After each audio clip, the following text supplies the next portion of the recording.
जय हिंद साथियों, स्वागत है आप सभी का हमारे इस YouTube चैनल में जिसका के नाम है लॉ विथ रोनित। साथियों, मैं कार्तिकेय भारतवंशी एक बार पुनः आप सभी के समक्ष उपस्थित हूं आज की इस दूसरी क्लास को लेके। पहली क्लास के बारे में यदि मैं बात करूं तो ये वन लाइनर का जो सेशन हमारा चल रहा है भारतीय संविधान का, इसके तहत हमने जो संवैधानिक जो वो थे हमारे ऐतिहासिक बैकग्राउंड थे संविधान के, उसको हम लोगों ने डिस्कस कर लिया था। आज की सेशन में हम बेसिकली डिस्कस करने वाले हैं प्रस्तावना और स्रोत के बारे में। अगर मैं प्रस्तावना के बारे में साथियों अगर आपसे कहूं तो प्रस्तावना को लेके हमारे जो सरकारें थी, जो हमारी जो नवनिर्मित जो सरकारें थी और सुप्रीम कोर्ट थी, लगातार हमेशा उनके दोनों के बीच में कशमकश चलता रहता था। मतलब कभी सरकारें अपने आप को साबित करना चाहती थी कि देखिए हम आपसे ऊपर हैं, और कभी सुप्रीम कोर्ट अपने जजमेंट के माध्यम से ये दिखाती थी कि भाई कुछ भी हो लेकिन आप सुप्रीम कोर्ट से ऊपर नहीं है। कहने का मतलब है कि इसी कड़ी को देखते हुए हम लोगों ने कई ऐसे जो अनेक केस लॉ हैं को भी हम लोगों ने समय समय पर देखा। तो एक एक करके धीरे धीरे करके वन लाइनर के हिसाब से हम सारी चीजों को समझने वाले हैं आज की इस क्लास में, ताकि आप लोगों को जो भी क्लियरिटी हो उस प्रस्तावना से लेकर रिलेटेड और स्रोत से लेकर रिलेटेड। जहां तक कि सबका मानना यह है कि कई लोग ऐसा कहते हैं कि भाई ये उधार का पूरी तरीके से थैला है और हर चीजें उधार ली गई हैं, लेकिन इसके कुछ ऐसे दृष्टिकोण हैं जिसके तहत हम इसको पूरी तरीके से नहीं कह सकते हैं कि ये उधार का थैला है। कैसे नहीं है, ये सारी बातों का जो हम विश्लेषण है आज की इस क्लास में करने वाले हैं। तो चलिए साथियों, आज की क्लास को हम शुरू करते हैं भारतीय संविधान की जो प्रस्तावना है, प्रस्तावना से। ठीक है, चलिए देखिए, भारतीय संविधान की सबसे पहले मैं आपके प्रस्तावना के बारे में अगर मैं आपसे बताऊं तो देखिए प्रस्तावना सबसे पहले है क्या। अगर प्रस्तावना के बारे में अगर आप अवलोकन करेंगे तो इसमें देखिए साफ साफ लिखा है, हम भारत के लोग भारत को एक संपूर्ण प्रभुत्व संपन्न समाजवादी पंथ निरपेक्ष लोकतंत्रात्मक गणराज्य बनाने के लिए तथा उसके समस्त नागरिकों को सामाजिक, आर्थिक, राजनैतिक, न्याय, विचार, अभिव्यक्ति, विश्वास, धर्म और उपासना की, कहने का मतलब ये सारी जो प्रस्तावना में जो एक एक शब्द है, इन सारे शब्दों का कुछ ना कुछ मतलब है।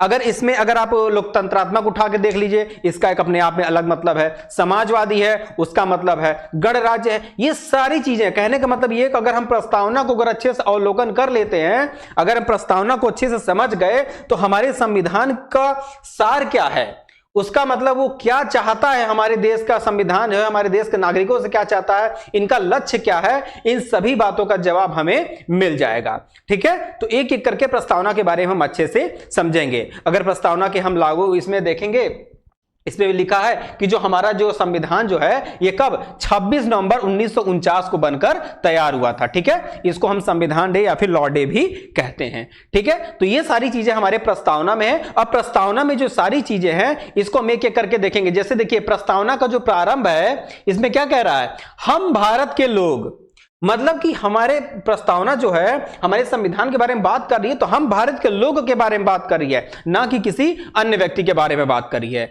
हम भारत के लोग। ठीक है, फिर क्या कह रहा है, शब्दों से हुई है, भारतीय संविधान की उद्देशिका को ऑस्ट्रेलिया के संविधान से लिया गया। अब कहा जाएगा कि ये जो आपका प्रियम्बल है इसको कहां से लिया गया, तो हम कहेंगे ये जो प्रियम्बल है इसको हम ऑस्ट्रेलिया के संविधान से इसको लिए हैं। ठीक है, आगे बढ़ते हैं।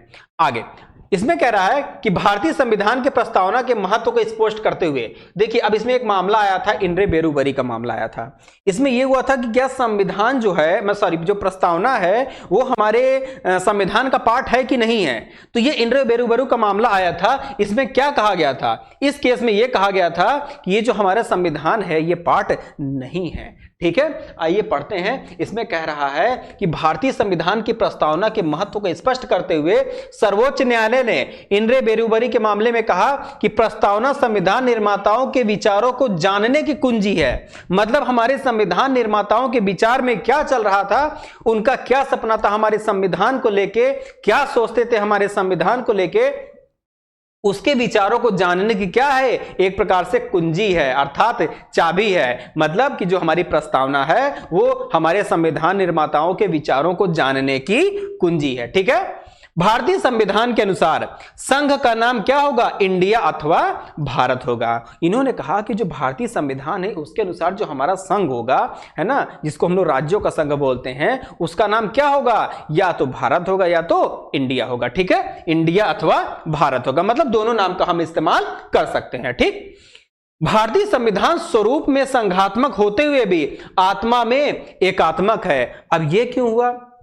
कहने का मतलब है कि देखिए हमारा जो संविधान है उसको इतनी खूबसूरती से बनाया गया है कि जब उसको जरूरत पड़े तो वह एकात्मक प्रवृत्ति की हो जाएगी और जब जरूरत पड़ेगी वह संघात्मक प्रवृत्ति की हो जाएगी। ठीक है, तो इसीलिए कहा गया कि हमारा जो भारतीय संविधान है वो स्वरूप में तो संघात्मक है, ठीक है, लेकिन क्या कह रहा है?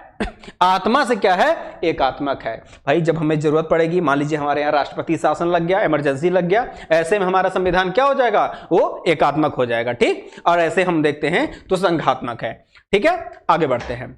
भारतीय संविधान की प्रस्तावना में टोटल 4 नए शब्द जोड़े गए थे। ठीक है, जो क्या क्या है? पंथ निरपेक्ष, समाजवादी तथा अखंडता है। इसे कब जोड़ा गया था? 42वें संविधान संशोधन 1976 के द्वारा क्या किया गया था? इसको समाहित किया गया था। पूछा जाएगा आपसे कि कौन से संवैधानिक संशोधन के द्वारा इन सारे शब्दों को जोड़ा गया था? आप कहेंगे 42वें संविधान संशोधन 1976 के द्वारा इसको जोड़ा गया था। आगे देखते हैं। भारतीय संविधान का मुख्य उद्देश्य लोगों में न्याय, स्वतंत्रता, समानता तथा बंधुत्व की भावना पैदा करना है। कहा जाएगा कि भारतीय संविधान की क्या है? उद्देश्य क्या है? तो भारतीय संविधान का उद्देश्य क्या है? लोगों में न्याय, स्वतंत्रता, समानता और बंधुत्व की भावना। न्याय का मतलब कि आप एक दूसरे के साथ न्याय कीजिए, किसी के साथ अन्याय का मत करिए। स्वतंत्रता, सभी को हर चीज में अपनी स्वतंत्रता प्राप्त है, कहीं आने जाने की स्वतंत्रता, बोलने की स्वतंत्रता, अपनी बातों को रखने की स्वतंत्रता, मतलब ये स्वतंत्रता प्राप्त है। इसके अलावा क्या कह रहा है? समानता, इक्वालिटी होनी चाहिए, कभी किसी के साथ क्या होता है? भेदभाव नहीं करना चाहिए आपको, तो ये समानता। इसके अलावा बंधुत्व की भावना, भाईचारे की भावना आपके अंदर होनी चाहिए। तो ये सारी चीजें क्या है? ये हमारे संविधान का क्या था? मुख्य उद्देश्य था। ठीक है, फिर इसमें कहता है भारतीय संविधान में गणराज्य से क्या तात्पर्य है? अब गणराज्य से तात्पर्य अगर देखेंगे तो राज्याध्यक्ष क्या होता है? जनता के द्वारा अप्रत्यक्ष रूप से चुना हुआ प्रतिनिधि होता है तथा भारत में वंशानुगत राजा का अंत हो गया है। कहने का मतलब यह है, इसमें कह रहा है कि जो भारत का जो राज्याध्यक्ष होता है ये क्या होता है? ये जनता के द्वारा अप्रत्यक्ष रूप से चुना गया होता है। अप्रत्यक्ष रूप से जैसे मान लीजिए राष्ट्रपति का चुनाव होता है, तो राष्ट्रपति का चुनाव जो हमारा होता है कैसे होता है? एकल संक्रमणीय समानुपातिक प्रतिनिधित्व प्रणाली के द्वारा होता है।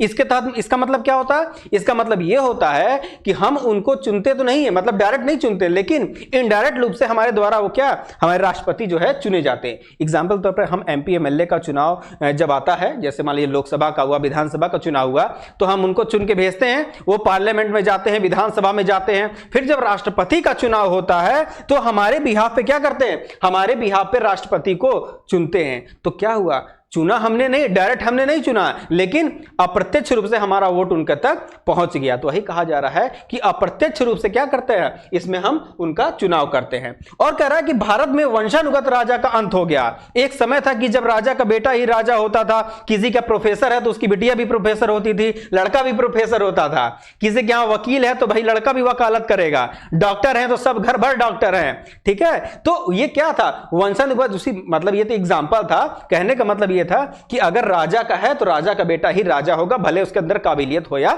ना हो। तो इस प्रथा का क्या हुआ? इस प्रथा का अंत कर दिया गया। ठीक है, आगे बढ़ते हैं।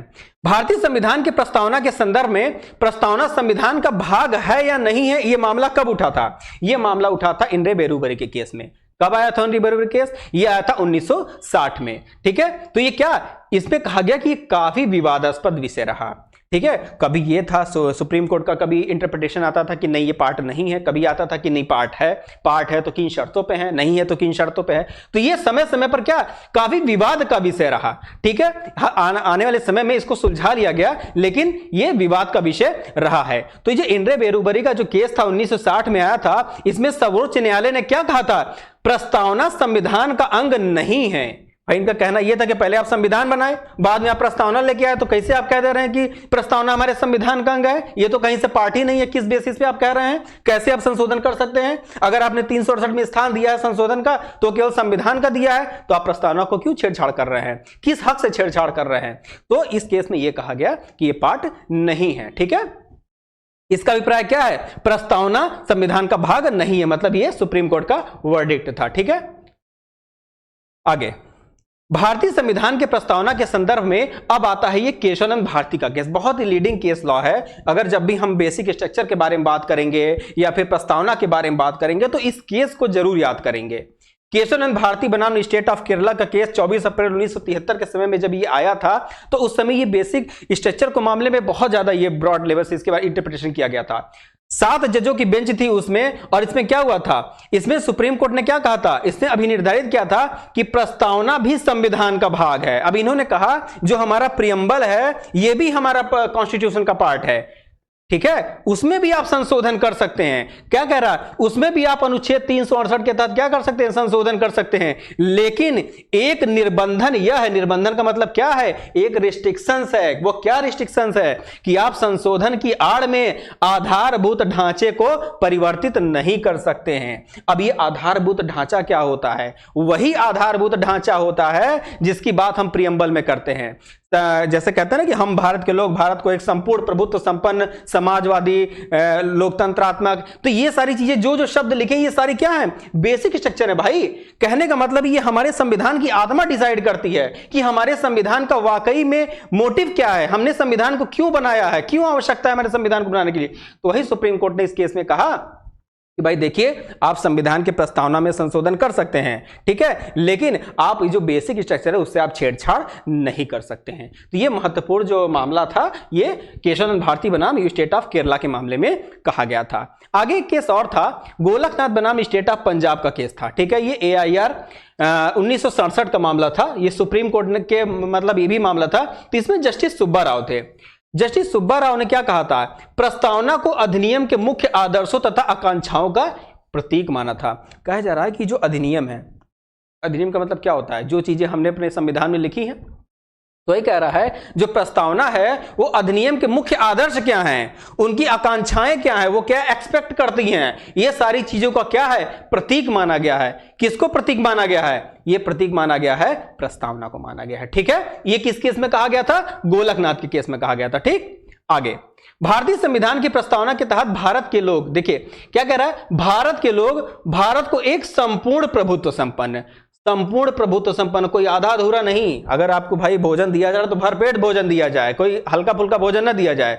वही कहा जा रहा है कि भारत को एक संपूर्ण प्रभुत्व संपन्न, मतलब उसकी जो प्रभुता है, संप्रभुता है, वो पूरी तरीके से होनी चाहिए, उसमें कोई छेड़छाड़ नहीं होना चाहिए। इसके अलावा समाजवादी पंथ निरपेक्ष, ठीक है, लोकतंत्रात्मक गणराज्य बनाने का निश्चय किया गया। क्या कह रहा है, प्रस्तावना के तहत भारत के लोग, भारत को किसने, ये जो भारत के लोग हैं इन्होंने भारत को क्या किया, निश्चय किया। किस चीज का निश्चय किया, ये संपूर्ण प्रभुत्व संपन्न समाजवादी पंथ निरपेक्ष और लोकतंत्रात्मक गणराज्य बनाने का क्या किया, निश्चय किया था। किसने, भारत के लोग ने किया था, ठीक। भारतीय संविधान के तहत भारत के समस्त नागरिकों को सामाजिक, आर्थिक और राजनीतिक न्याय के अधिकार सुनिश्चित किए गए हैं। कहने का मतलब यह है कि सामाजिक अधिकार क्या होते हैं, है ना, सामाजिक अधिकार जैसे आपको अधिकार प्राप्त है वैसे हमें अधिकार प्राप्त है। आर्थिक अधिकार है, जैसे मान लीजिए आपको कहीं बिजनेस करने का आपको राइट है, हमें भी बिजनेस करने का राइट है। आपको कहीं सोर्स ऑफ इनकम जनरेट करने का राइट, मतलब कहने का मतलब है कि जो भी आर्थिक एक्टिविटी होती है जिससे हमारी जीविकोपार्जन चल सकती है, वो राइट जो है सबको मिलेंगे। ऐसा नहीं है कि किसी के साथ भेदभाव किया जाएगा। फिर कह रहा है राजनीतिक न्याय क्या होता है, आप किसी व्यक्ति विशेष को कह दिए, किसी वर्ग को आप कह दीजिए कि भाई देखो ऐसा है, तुम चुनाव नहीं लड़ सकते हो, ठीक है, तुम्हारा खानदान से कोई लड़ेगा चुनाव तो कोई वोट न दे।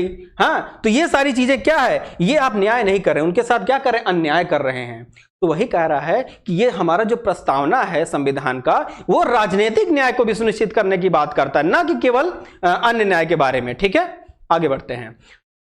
संविधान की प्रस्तावना के तहत भारत के समस्त नागरिकों को प्रतिष्ठा और अवसर की समानता का अधिकार प्रदान किया गया है, ठीक है। अब जैसे मान लीजिए कोई व्यक्ति है, जैसे मान लीजिए क्लास में 10 बच्चे हैं, 10 बच्चे में 5 बच्चे को कह दिया गया कि भैया देखो यूपी पुलिस की वैकेंसी आई है, तुम लोग भर सकते हो, लेकिन भाई 5 बच्चे नहीं भरेंगे, जो पीछे बैठते हैं सब, हम बहुत बात करते हैं सब, इन लोग नहीं भर सकते हैं। भाई क्या बात कर रहे हो आप यहां पे क्या कर रहे हो, अवसर की समानता क्यों छीन रहे हो, कौन होते हो आप, वो स्वतंत्र भारत के नागरिक हैं, उनको मौलिक अधिकार दिया गया है, आप कौन होते हो उनके अवसर को छीनने वाले। तो वही कह रहा, भारत के प्रत्येक नागरिक को अवसर की समानता भी प्रदान है एवं प्रतिष्ठा की भी समानता प्रदान है, मतलब आप किसी तरीके से उनके अवसर में छेड़छाड़ नहीं कर सकते हैं। भारतीय संविधान के तहत संप्रभुता भारतीय संविधान में निहित है, ठीक है। जो संप्रभुता है, जिसको कि मैंने बताया कि अपने बाउंड्री की रक्षा कैसे करनी करनी है, अपने देश के बारे में डिसीजन कैसे लेना है, कैसे नहीं लेना है, ये सारी चीजों का डिसीजन है हमारी केंद्र की सरकार करेगी। उस पर किसी भी विदेशी जो सरकार है उसका कोई भी हस्तक्षेप नहीं होगा, वही हमारा संप्रभुता होता है। ठीक, आगे फिर कहता है कि भारतीय संविधान के तहत विधिक संप्रभुता भारत की संसद है। विधिक संप्रभुता का मतलब क्या होता है? लॉ से रिलेटेड कोई भी अगर मान लीजिए डिसीजन लेना हुआ, ठीक है, अब हमारे देश की मान लीजिए कोई भी है, अब जैसे मान लीजिए कोई विदेशी लोग हमारे ऊपर लॉ इंप्लीमेंट कर रहे हैं, वो हमारे क्या, हमारे जो एकता और अखंडता के खिलाफ है, हमारे जो सोशल वेलफेयर है उसके खिलाफ है ना, हमारे विकास के कार्यों में बाधा पहुंचा रही है, हम क्यों मानेंगे भाई उसको? विधिक संप्रभुता भी हमें प्राप्त है। लॉ अगर आप कोई बना रहे हैं तो उसको हमको अपने ऊपर इंप्लीमेंट करना है या नहीं करना है वो हम देखेंगे, ठीक है। तो विधिक संप्रभुता भी प्राप्त है किसे? भारतीय संविधान के तहत, ठीक है। वही कह रहा है भारतीय संविधान के तहत समस्त नागरिकों को न्याय, समता, भाईचारा आदि क्या आदि प्राप्त हैं। ठीक, फिर आता है भारतीय संविधान का मूल उद्देश्य क्या है? मूल उद्देश्य है कि प्रत्येक जनता को निम्नलिखित अधिकार दिलाया जाए, ठीक है। अब देखिए इसमें कौन कौन से अधिकार है? न्याय है, स्वतंत्रता है, ठीक है, समानता है, बंधुत्व है। अगर हम न्याय के बारे में बात करेंगे तो सामाजिक न्याय हो गया, आर्थिक न्याय हो गया, जैसा कि मैंने आपको कहा कि आप कहीं भी बिजनेस करिए, नौकरी करिए, जो भी करिए, कमाइए, आपका अधिकार है। राजनीतिक न्याय, चुनाव लड़िए, प्रधानी का लड़िए, पार्षदी का लड़िए, प्रधानमंत्री का लड़िए, चाहे जिसका मन करे उसका लड़िए, ठीक है। प्रधानमंत्री कहने का मतलब यह है कि आप लोकसभा का चुनाव लड़िए, प्रधानमंत्री का पर्टिकुलर कोई चुनाव नहीं होता है, लोकसभा के जो लोग चुन के जाते हैं उन्हीं में से विधायक जो नेता होता है वही होता है, ठीक है, तो वो आपका प्रधानमंत्री होता है। तो ये सारी चीजें। स्वतंत्रता के बारे में बात करेंगे, आपको भाई विचार रखने की स्वतंत्रता नहीं है, कोई किसी बात पूछा जा रहा है भैया तुमका नहीं बोलना है, हाँ तुम कौन होते बोलने वाले, तो ये नहीं, विचार सब रखें, मतलब सबको स्वतंत्रता है कि वो अपने विचारों को रखें, ठीक है। मत देने का आपका क्या ओपिनियन है, आप अपने ओपिनियन को रखिए। विश्वास क्या कह रहा है, फिर क्या कह रहा है? विश्वास एवं धर्म की स्वतंत्रता। धर्म की स्वतंत्रता, आप किस धर्म को फॉलो कर रहे हैं, किस धर्म को फॉलो नहीं कर रहे हैं, ये आपका ओपिनियन है, ये आपकी मर्जी है, आपका फंडामेंटल राइट है, जिसका कि उल्लेख हमारा क्या है, अनुच्छेद हमारा 25 से लेकर 28 तक में किया गया। आगे हम लोग उसको भी देखने वाले हैं। तो ये सारी स्वतंत्रता भी प्राप्त है। फिर हम समानता के बारे में बात करेंगे पद में, जैसे मान लीजिए कल को आप जुडिशियल ऑफिसर हो गए, मान लीजिए आप लोअर जुडिशरी क्वालिफाई करके गए, हम भी करके गए, हम आप कह दिए कि भैया आप ब्राह्मण हैं तो आप, और आप एससी कास्ट के हैं, भाई आप हम जब भी आएंगे हमारा पैर छुएंगे, भाई कौन सी बात होती है? पद की समानता तो यहां है ही नहीं, यहां पर जातिवाद हो रहा है, नहीं, तो यह भी नहीं होगा। पद की भी समानता होनी चाहिए। अगर मान लीजिए किसी पद पे कोई दो व्यक्ति विद्यमान हैं तो आप ये कह के किसी की सैलरी कम नहीं कर सकते कि भैया तुम तो भाई फलाने कास्ट के हो, तुमको चलो 5,000 रुपया कम सैलरी मिलेगा, तुमको ज्यादा मिलेगा, नहीं, वहां भी आपको समानता देना पड़ेगा। क्योंकि उनका पद समान है इसलिए उनको अवसर और उनको जो भी मतलब चीजें होती हैं, जैसे उनका सैलरी हो गया, अलाउंसेस हो गया, जो भी चीजें होती हैं वो सारी चीजें उनको समान रूप से प्रभावित की जाएंगी, ठीक है। जैसा कि मैंने बताया अवसर की समानता, हर व्यक्ति को अधिकार है कि वो जिस फील्ड में जाना चाहे उस फील्ड में जाए, चुनाव लड़ना चुनाव लड़े, जुडिशरी देना जुडिशरी रहे, यूपीएससी पीएससी जो मन कर रहे हैं वो करे, टीचर बनना टीचर बने, एडवोकेट बने मतलब अवसर सबके समान पास वो है। अगर आपको चाहिए तो आपको, अब जैसे मान लीजिए हमने एलएलबी किया है, हमारे साथी ने एलएलबी किया है, हमसे कह दिया जाए कि आप जुडिशरी का एग्जाम नहीं दे सकते हो लेकिन वो दे रहा है, क्या कर रहे हो भाई? ये ऐसा नहीं हो सकता ना। आप अवसर की समानता क्यों छीन रहे हो? अगर उसकी भी क्वालिफिकेशन सेम है, हमारी भी क्वालिफिकेशन सेम है, तो आप क्यों छीन रहे हो अवसर की समानता? तो आप अवसर की समानता इस बेसिस पे नहीं छीन सकते हो। अगर मान लीजिए दोनों लोगों की क्वालिफिकेशन सेम है तो आप उनके अवसर को आप तब्दील नहीं कर सकते हो, ठीक है, ये कहने का मतलब। फिर आता है फ्रेटर्निटी के बारे में, बंधुत्व के बारे में। बंधुत्व क्या होता है? बंधुत्व में कह रहा है कि व्यक्ति की गरिमा तथा राष्ट्र की एकता के लिए, ठीक है, राष्ट्र की एकता के लिए, मतलब आपको ऐसा भाईचारा बना के रखना है जिससे राष्ट्र की एकता मजबूत रहे। अब ये नहीं कि आपसे में कटे मरे जा रहे हैं, ठीक है, आपसे में लड़ ले रहे हैं, क्या हो रहा है? राष्ट्र की एकता विखंडित हो रही है। आप एक ऐसी क्रिएटिविटी कर रहे हैं जिससे हमारे देश की छवि खराब हो रही है, दूसरे देश के लोग हंस रहे हैं। तो ये सारी चीजें क्या है? आप राष्ट्र की एकता और अखंडता को क्या कर रहे हैं? आप उसको खराब करने का प्रयास कर रहे हैं। तो ये सारी चीजें नहीं होनी चाहिए। तो वही कह रहा है कि बंधुत्व की भी स्वतंत्रता होनी चाहिए कि जिससे क्या व्यक्ति की गरिमा तथा राष्ट्र की एकता बनाए रखें, ठीक है। फिर कहता है हम भारत के लोग इस बात का द्योतक है, मतलब ये जो शब्द है हम भारत के लोग, ठीक है, इसका क्या मतलब है? कहता इस बात का द्योतक है कि भारत का संविधान भारत के लोगों के द्वारा बनाया गया है, ना कि कोनो पड़ोसी देश के राज्यों के द्वारा या फिर किसी अन्य के द्वारा बनाया गया है। ठीक है, भारत के लोगों के द्वारा बनाया, ना कि किसी विदेशी सत्ता के द्वारा सौंपा गया संविधान है। ये नहीं कह सकते भैया तुमको तो आजादी फ्री में मिली रही, अंग्रेज तुमको आजादी दे के गए हैं, तुमका यहू क्या कहते हैं संविधान तुमका वही दे के गए हैं, ऐसा कोई नहीं कह सकता है। कहने का मतलब यह है कि जो भारत का जो संविधान है ये भारत के लोगों के द्वारा बनाया गया है, ना कि किसी विदेशी सत्ता के द्वारा सौंप दिया गया थाली में कि ले जाइए ये भी संविधान आप रखिए अपने यहां इसको लागू कर लीजिए। नहीं, ऐसा नहीं है। फिर कह रहा है उद्देशिका में उन समान उद्देश्यों को दर्शाया गया है जिसको प्राप्त करना भारत के संविधान का लक्ष्य है। मतलब जैसा कि मैंने बताया, अगर आप प्रियम्बल को अच्छे से अवलोकन कर लेंगे, उसको पढ़ लेंगे, तो आपको यह समझ में आ जाएगा कि हमारे संविधान का लक्ष्य क्या है, हमारा संविधान क्या हमसे एक्सपेक्ट करता है, क्या हमसे चाहता है। तो वही कह रहा है कि उद्देशिका में उन समान उद्देश्यों को दर्शा दिया गया है जिसको कि अगर आप पढ़ लेंगे तो आप समझ जाएंगे कि हमारे संविधान का लक्ष्य क्या है। ठीक, फिर कह रहा है संविधान के समस्त उपबंध इन उद्देश्यों को प्राप्ति की ओर अग्रसर हैं। मतलब जितने भी संविधान में हम उपबंध देखते हैं वो क्या हमारे जो लक्ष्य हैं उसकी प्राप्ति की ओर क्या है, अग्रसर हैं। मतलब हमारे जो भी लक्ष्य हैं उसको प्राप्त करने में सहायता प्रदान करते हैं। ठीक, आगे बढ़ते हैं। फिर आता है केशव भारती का मामला। देखिए एक बार फिर से आया। इसमें जस्टिस कौन थे? जस्टिस सीकरी थे। इन्होंने क्या कहा था?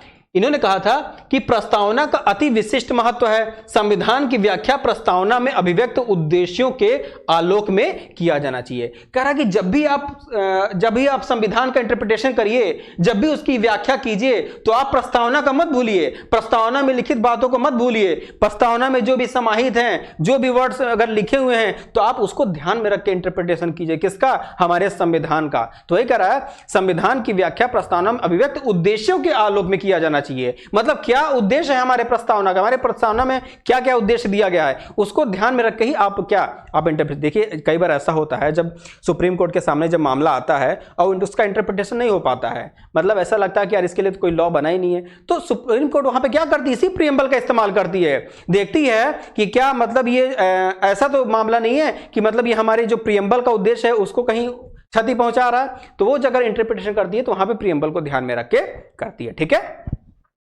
प्रस्तावना के महत्वपूर्ण शब्दों में क्या क्या है? निम्नलिखित अर्थ है।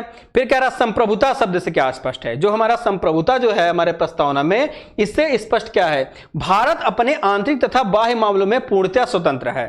ठीक है, मतलब हमारा आंतरिक मामला हो या बाह्य मामला हो, उसमें हम पूरी तरीके से स्वतंत्र हैं, यह किसी विदेशी सत्ता के अधीन नहीं है। ठीक है, फिर कह रहा है राष्ट्रकुल की सदस्यता स्वैच्छिक है। ठीक है, जैसे मान लीजिए हम कॉमनवेल्थ के अगर मान लीजिए सदस्य होते हैं तो उसमें क्या हमारी स्वैच्छिक है, हम चाहें तो उसमें हम शामिल हो सकते हैं, चाहे तो शामिल नहीं हो सकते हैं। तो ये सारी चीजें क्या हैं? ये सारी चीजें हमारी इसके अंदर आती हैं, संप्रभुता के अंदर आती हैं। समाजवादी शब्द कब जोड़ा गया था आपसे पूछा जाएगा। तो जो समाजवादी शब्द है ये हमारा 42वें संविधान संशोधन 1976 के द्वारा जोड़ा गया था। ठीक है, इसमें क्या कह रहा है? संविधान के विभिन्न उपबंधों में समाजवादी दृष्टिकोण दिखाई देता है। नीति निदेशक तत्वों में अनुच्छेद 39, 39B, 39C सामाजिक अवधारणा अभिव्यक्त होती है। जब भी हम डीपीएसपी के बात करते हैं, राज्य के नीति निदेशक तत्वों के बारे में बात करते हैं, तो क्या जो हमारा 36 से 51 तक है उसमें हम कल्याणकारी राज्य के बारे में बात करते हैं। मतलब राज्य सरकारें वह कानून बनाएंगी जिससे हमारे राज्य है उसका कल्याण हो सके। कहते हैं सरकारें वही अच्छी हैं जो डीपीएसपी को ध्यान में रखते हुए काम करें। तो वही कह रहा है कि नीति निदेशक तत्व में अनुच्छेद जो हमारा 39 है, 39B है, 39C है, इसमें क्या है? इसमें सामाजिक जो अवधारणा है उसको अभिव्यक्त की गई है कि मतलब जो समाज की अवधारणा क्या होगी, सामाजिक अवधारणा को अभिव्यक्त करने का प्रयास किया गया है। किसमें? हमारे अनुच्छेद 39, 39B और 39C में। ठीक है, आगे पॉइंट क्या कहता है? अगला पॉइंट हमारा कहता है कि भारत के संविधान में लोकतांत्रिक समाजवाद को अपनाया गया है। किसको? लोकतांत्रिक, मतलब हमारा क्या? लोकतंत्र को मानने वाले हम देश हैं, हमारे यहां राजतंत्र का शासन नहीं है। ठीक है, तो क्या हमारा जो संविधान है वो लोकतंत्र को मानता है। फिर एक आता है पंथ निरपेक्षता, ये भी हमारा 42वें संविधान संशोधन में जोड़ा गया था। ठीक है, इसमें क्या कहा गया? इसमें कहा गया कि पंथ निरपेक्ष राज्य किसी धर्म विशेष को धर्म के रूप में मान्यता नहीं देता है। ठीक है, किसी भी धर्म विशेष हो, वो क्या कह रहा है कि हमारा जो क्या संविधान है ये किसी को धर्म के रूप में मान्यता नहीं देगा। ये हमारा पंथ निरपेक्षता शब्द का अर्थ है। ठीक है, फिर इसमें कहता है लोकतंत्र का क्या अर्थ होता है। लोकतंत्र का अर्थ होता है जनता का शासन। लोक अर्थ होता है, लोक का मतलब जनता, ठीक है, तंत्र का मतलब होता है लोकतंत्र, मतलब कहने का मतलब है लोकतंत्र का मतलब होता है जनता का शासन, जहां पे सरकार जनता द्वारा निर्वाचित होती है और उस व्यवस्था को लोकतंत्र कहा जाता है, ठीक है। उसी को मतलब जो जनता द्वारा निर्वाचित होती है उसको क्या कहा जाता है, उस व्यवस्था को हम लोकतंत्र कहते हैं। और भारत में देखा जाए तो परोक्ष रूप से लोकतंत्र है, ठीक है, डायरेक्ट रूप से लोकतंत्र आपको देखने को मिलेगा हमारे भारत में। फिर गणतंत्र का क्या अर्थ होता है, ये सारे एक एक शब्द जो आप देख रहे हैं ये सारे हमारे जो प्रस्तावना में लिखे हुए हैं, तो उसी प्रस्तावना के एक एक शब्दों का यहाँ पे इंटरप्रिटेशन किया गया है।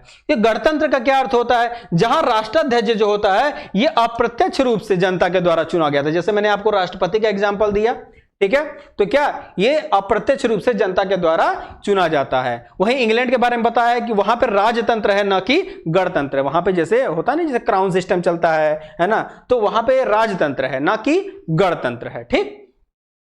आगे उद्देशिका में भारत के लोगों का विचार, अभिव्यक्ति, विश्वास, धर्म एवं उपासना की स्वतंत्रता को सुनिश्चित किया गया है। कह रहा जो हमारा प्रियम्बल है उसमें विचार, अभिव्यक्ति, विश्वास, धर्म और उपासना की स्वतंत्रता, मतलब ये जो एक एक स्वतंत्रता आप देख रहे हैं, जैसे विचार की स्वतंत्रता हो गया, आपको किसी चीज को अभिव्यक्त करना है उसकी स्वतंत्रता हो गया, अपना ओपिनियन रखना है, विश्वास एवं धर्म एवं उपासना की स्वतंत्रता, ये सारी स्वतंत्रता को क्या किया गया है, हमारे प्रियम्बल में सुनिश्चित किया गया है। वहीं 42वें संविधान संशोधन के द्वारा राष्ट्र की एकता तथा अखंडता शब्द भी क्या किए गए थे, जोड़े गए थे। किसमें, 42वें संविधान संशोधन के द्वारा।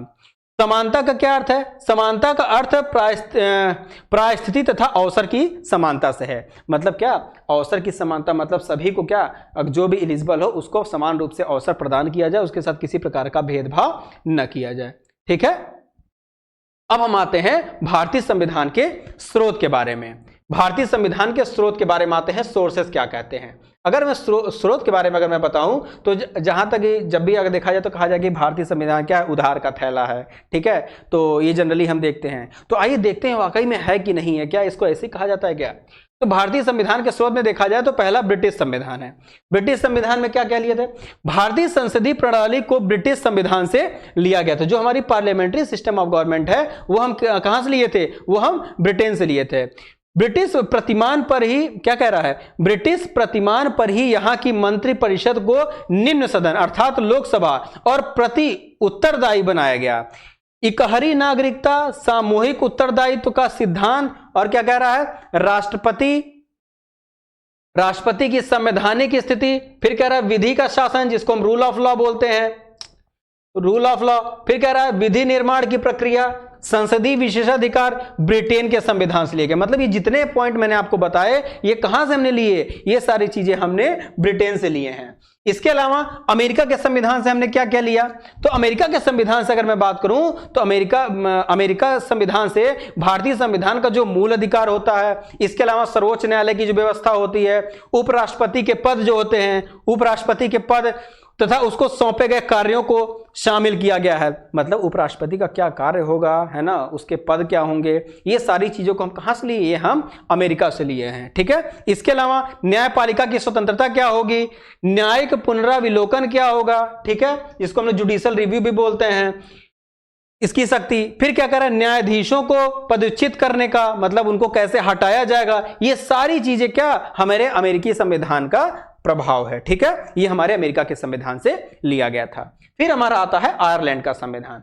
आयरलैंड का संविधान क्या है, संविधान के नीति निदेशक जो तत्व है डीपीएसपी और राष्ट्रपति के निर्वाचन में निर्वाचन मंडल की व्यवस्था तथा राज्यसभा में कला, साहित्य, विज्ञान आदि के क्षेत्र में विख्यात व्यक्तियों का मनोनयन आयरलैंड की प्रणाली से लिया गया। आप जैसे देखते हैं राज्यसभा में, जैसे मान लीजिए क्रिकेट के क्षेत्र से मान लीजिए सचिन तेंदुलकर को वो कर लिया गया, मान लीजिए चुन लिया गया। तो वही कह रहा है कि जो क्या क्या है इसमें कला, साहित्य, विज्ञान, खेल भी उसमें होता है। तो ये सारी चीजों से क्या कहते हैं, इन सभी चीजों का जो चुनाव होता है, ये सारी जो प्रावधान है हमने कहां से लिए थे, ये हमने आयरलैंड के संविधान से लिए थे। फिर आते हैं कनाडा के संविधान से हमने क्या लिया था, तो भारत में संघीय व्यवस्था कनाडा की संघीय व्यवस्था के समान है। मतलब अगर हम कनाडा के संघीय व्यवस्था की तुलना करें अपने भारत के संघीय व्यवस्था की तुलना उससे, तो आपको लगभग समानता देखने को मिलेगी। भारत के संविधान में यूनियन जो शब्द है वो भी कहां से लिया गया था, वो भी कनाडा से लिया गया था। और कनाडा की भांति भारतीय संविधान में क्या जो अवशिष्ट शक्तियां हैं,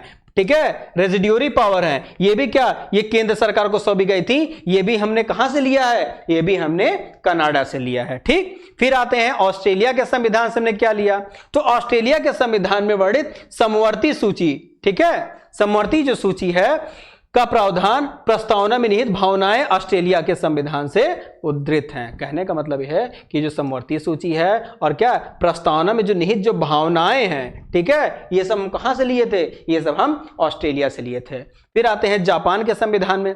जापान के संविधान में कह रहा है कि अनुच्छेद जो 21 में वर्णित जो शब्दावली जापानी संविधान की प्रतिछाया है। जो अनुच्छेद 19 की जो शब्दावली है, ठीक है, इसको हम कहां से लिए थे, ये जापानी संविधान की प्रतिछाया, यानी क्या कह रहा है, विधि द्वारा स्थापित प्रक्रिया, ठीक है, प्रोसीजर एस्टेब्लिश बाय लॉ। ये कहां, ये कनाडा के संविधान से, जापान के संविधान से इसको लिया गया था। ठीक है, फिर आते हैं साउथ अफ्रीका के संविधान से हमने क्या लिया था, तो यहां से भारतीय संविधान की संशोधन प्रणाली, कैसे हम अमेंडमेंट करेंगे अपने संविधान में, ये हम कहां से लिए थे, ये हम साउथ अफ्रीका से लिए थे। अगर हम जर्मनी के बारे में बात करेंगे तो जर्मनी का वीमर संविधान कह रहा है भारतीय संविधान में वर्णित जो इमरजेंसी पावर है, ठीक है, ये हम कहां से लिए थे, ये हम जर्मनी से लिए थे। अगर हम फ्रांस के बारे में बात करें तो फ्रांस में हमारे गणतंत्रीय शासन व्यवस्था फ्रांस की शासन व्यवस्था से ली गई थी। ठीक है, फिर आते हैं रूस से, रसिया के संविधान से हमने क्या लिया था, तो रसिया के संविधान में कह रहा है कि जो हमने मूल कर्तव्य हैं, मूल कर्तव्य जो है वो रसिया के जो छाप, मतलब जिसको हम सोवियत संघ बोलते हैं, ये इसका क्या है, इसका स्पष्ट छाप है। आगे इसमें कहता है भारतीय संविधान लगभग 200 धाराएं, भारतीय संविधान की लगभग 200 धाराएं 1935 के भारत शासन अधिनियम, जो गवर्नमेंट ऑफ इंडिया एक्ट हमारा था 1935 का, लगभग 200 धाराएं हमने वहां से यहां डायरेक्ट उठा ली हैं। जैसे कौन कौन सा था, जैसे राज्य की शक्तियों का विभाजन हो गया, इसके अलावा संविधान का आकार क्या होगा, भाषा क्या होगी, इसके अलावा क्या कह रहा, अल्पसंख्यक वर्गों की सुरक्षा, ये सारी चीजें किससे हमने गवर्नमेंट ऑफ इंडिया एक्ट से हमने ले लिया था। तो साथियों ये जो हमारा आज का क्लास था, ये हमारा प्रीएम्बल पे था और जो sources of the Indian constitution है उस पे हमारा था। ठीक है, तो वन लाइनर का ये जो सेशन था, आधे घंटे की क्लास में हमने इसको कोशिश किया कि हमने इसको डील करें, अच्छे से डील करें, डिटेल में डील करें। ठीक है, तो कैसा लगा आज की क्लास जरूर बताइए कमेंट सेक्शन में। किसी प्रकार का डाउट हो तो आप कमेंट सेक्शन में जरूर बताइएगा। मिलते हैं आपसे किसी नए क्लास में, तब तक के लिए बहुत बहुत धन्यवाद। Thank you so much.